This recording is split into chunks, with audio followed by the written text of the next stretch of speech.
Can you talk about the decision to really emphasize Church of Latter-day Saints as opposed to calling yourself Mormon or LDS Church? I think that President Russell M. Nelson will be known forever as a man of remarkable courage to say we will no longer use a nickname pejoratively attached to our church by our enemies anymore. And we're inviting other people to call us what we are called, the Church of Jesus Christ of Latter-day Saints. The name of the church was revealed. We didn't have a task force and test it with focus groups. It was revealed by the head of the church, who is Jesus Christ. You had mentioned Africa as one of the major places where you're seeing growth. How can you account for, what are some of the reasons that, say, Africa is growing so much now? Africa has been influenced in many parts of the continent through early Christian missionaries. When you go to visit with a congregation there and you recite a verse from the Bible, everyone in the congregation, without looking at a text, can recite it with you.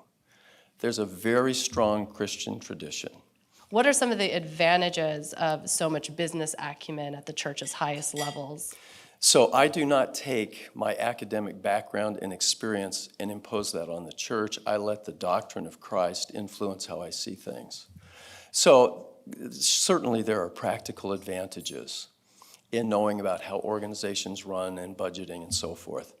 But I view that really as secondary. I try to view what we do and the mission we fulfill through the lens of the gospel of Jesus Christ. With over $100 billion in funds and assets, the LDS Church has more capability than any other church in the country to help eliminate poverty. What more could the church do in terms of humanitarian efforts here? If you take a look at the stock market, I don't think it's $100 billion anymore. We believe that there are, you can read in the Old Testament, about 7 years of famine and 7 years of plenty. It's a good idea to prepare. These undertakings that I've described are resource consuming, not resource generating. And a lot of people depend on the resource that we provide. And if things are different in the future than they are now, we think it's provident and wise to prepare to maintain that kind of support in an uncertain economic environment. Can you envision a day when LGBTQ church members can marry and be sealed within the church?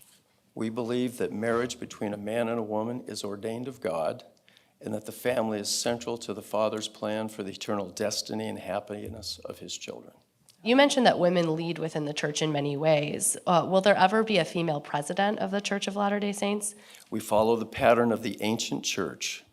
We believe that a man must be called of God by prophecy and by the laying on of hands, by those who are in authority to preach the gospel and administer in the ordinances thereof. The pattern anciently was that the apostles were men. How would a trans person be treated if they had already completed their transition before exploring membership in the church? We welcome all and strive to love them. Now, I use the word strive because we don't do that perfectly. Given the significant financial strain that tithing is for those in war or in abject poverty, is there any discussion within the church about not requiring that for people in those situations? The pathway out of poverty is keeping the commandments of God, including tithing. The church doesn't need their money, but those people need the blessings that come from obeying God's commandments.